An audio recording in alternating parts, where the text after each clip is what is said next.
The enigmatic chess legend Bobby Fischer. Who was the man who dominated the world of chess like no other? Born in the heart of Chicago in 1943, Bobby Fischer was no ordinary child. His fascination for the game of chess began at an extraordinarily young age. In March 1949, Bobby, who was 6 years old, and his sister Joan used a chess set they purchased from a candy store to teach them the game. Fischer was left to play many of his early games against himself after Joan lost interest, and Regina, his mother, had no time to play. During the summer, while on vacation with his family in Patchogue, Long Island, New York, Bobby came across a book containing historical chess games and studied it intensely. The family relocated to Brooklyn in 1950, and it was there that Fischer's obsession with the game led his mother to worry that he was spending too much time by himself. Because of this, Bobby's mother decided to send a postcard to the Brooklyn Eagle newspaper, asking if any other kids his age would be interested in playing chess with him. The newspaper turned down her advertisement at first, but then sent her question to Herman Helms, the dean of American chess at the time. Helms informed her that Master Max Pavey, the former Scottish champion, would be hosting a simultaneous exhibition on January 17, 1951. Fischer participated in the exhibition, but despite holding on for 15 minutes, the chess master ultimately defeated him. Carmine Negro, an American chess expert and president of the Brooklyn Chess Club, was one of the spectators. Fischer's play impressed Carmine that he invited him into the club and started tutoring him. Fischer even once stated, "Mr. Carmine was probably not the world's greatest chess player, but he was an excellent teacher.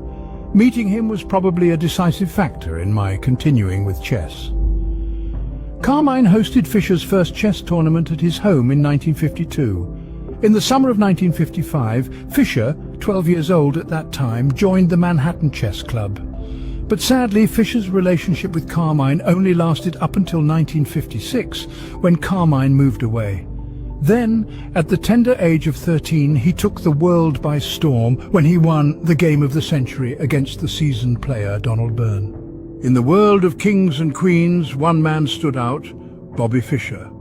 Yet, his most memorable triumph was his historic win against Boris Spassky in the World Chess Championship of 1972.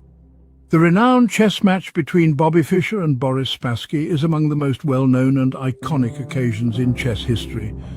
The match was played against the backdrop of Cold War tensions, which gave the already intense chess match an additional layer of significance. The match was held in Reykjavik, Iceland, from July 11th to August 31st, 1972. It was a best-of-24 game series.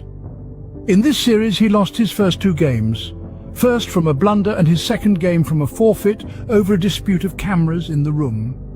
After Fischer eccentric demands, he then proceeded to dominate, going on an incredible streak, winning 7 games and drawing the rest, securing the title. Fischer's victory made him a national hero in the United States, and he became a celebrity. However, he became increasingly erratic and reclusive in the years following his win, eventually disappearing from the public eye. But what happened to the king of chess, who seemingly vanished from the world? Bobby Fischer, after his historic win against Spassky, began to fade from the public eye. In 1975, Fischer refused to defend his title. Consequently, the Soviet challenger Anatoly Karpov was named world champion by default. Fischer subsequently disappeared from the public eye, although he re-emerged to win an unofficial rematch against Spassky. It took place in Yugoslavia, which at the time was subject to an embargo by the UN. Conflict arose between Fischer and the US government as a result of his involvement. The US government warned Fischer that playing in the match would violate an executive order imposing US sanctions on Yugoslavia. In the end, the US government ultimately issued a warrant for his arrest. Fischer spent the last years of his life in the cold, remote landscapes of Iceland quietly, away from the spotlight. In 2008, Fischer passed away due to kidney failure. This was confirmed by a close friend named Gardar Sverrisson. The chess legend Bobby Fischer, even years after his passing, remains a figure in chess. His games studied and analyzed up until this day. His legacy continues to echo in the world of chess.